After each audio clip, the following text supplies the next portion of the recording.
the Cardinals electing Leo as the Pope is a very Solomonic decision on their part. A decision that portrayed a lot of wisdom of Solomon. If you're not familiar with the story of Solomon, in the Bible, King Solomon prayed to God for wisdom, and God gave him wisdom. And the thing about God giving you a gift is he presents you with an opportunity to use that gift. So the day after God gave Solomon the wisdom, two women came to Solomon because one of them, baby, became unalive over the night and then went and stole the other woman's baby. And so when the issue came to Solomon, both of the women were claiming ownership of the baby who stayed alive. And so Solomon said, you know what we are going to do? We are going to cut the baby who is alive into two and give half to each woman.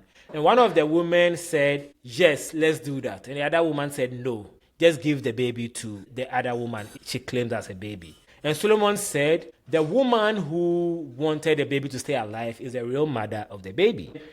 This applies to Pope Leo in the sense that when Pope Francis was alive, Pope Francis is known to be this progressive pope. Pope Francis is not that progressive, but the church in the US is a little bit more conservative than the church in the rest of the world. The weird thing about America is Americans are overboard with everything. Americans who are progressive are extremely progressive. Americans who are conservative are extremely conservative. So Pope Francis' slightly progressive views was too progressive for the conservatives in America. So he had a lot of issue with the church in America and the rest of traditionalists in the Catholic Church, right? So Pope Leo does something. It calms the church in America down because he's one of them, but also Pope Leo is from the school of Pope Francis, so he has some progressive sensibilities, right?